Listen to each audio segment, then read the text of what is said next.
Asheesh Advani, President and CEO of Junior Achievement Worldwide. Let me start by asking you to share with the audience a little bit about what is Junior Achievement. So Junior Achievement is a youth organization which trains and prepares young people for the future of work. We have programs in over 100 countries, 116 countries now.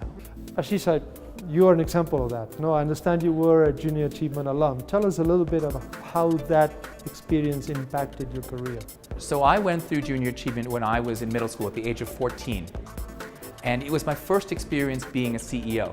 So and I went on and actually became a tech entrepreneur and became a CEO in my 20s.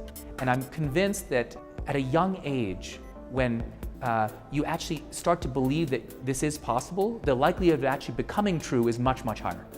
Definitely technology will play an even bigger role in the future of education. What's your view on how that will look like going forward? We're living through transformation in education now, where through innovations, young people in Africa or India have access to the same test prep that the richest people in Europe and North America have. We're creating democratized access to the world's most important knowledge. I think we feel today that the human interaction between a mentor and a student, a teacher and a student, can never be replicated by technology.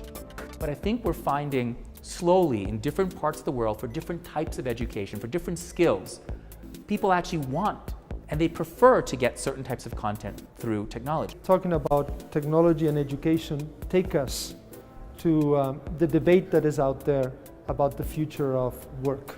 Frankly, today we already know the average young person is going to have at least 20 jobs over the course of their life. Think of it. The average young person is going to have to change jobs 20 times, potentially change careers 5 times. So do you define that as technology leading to failure? No, I don't. I just define it as young people and as they age, people needing a different kind of mindset for transition. If you had to give an advice to a kid that is getting ready to finalize the high school education and get into the world of work and life, what would be that advice? So one of my favorite quotes is, "Success is defined as moving from failure to failure with no loss of enthusiasm." I want young people to believe that it's okay to fail, to try new things, and just remember to keep being enthusiastic and try something else, because you're going to need to do that in the future of work. Asheesh, we have a tradition in Perspective, which is ask our guests, what are you reading or what do you recommend the audience to read? Do you have any suggestion? I'm reading a book called Plowing the Sea. It's by Michael Fairbanks and Stace Lindsay. It's an older book, but it's opened my mind up to how economic development and inequality are linked. And the purpose of business, of corporations, is to partially address this problem of inequality. And this book, it reminded me as an NGO head of how we have an opportunity at Junior Achievement. We already reach in some markets 10% of all kids, but to grow our programs, we can think of reaching many more vulnerable youth, the most disadvantaged young people in each population.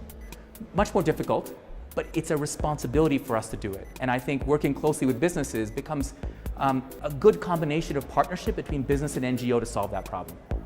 Thank you very much, Asheesh, for joining us. Thank you.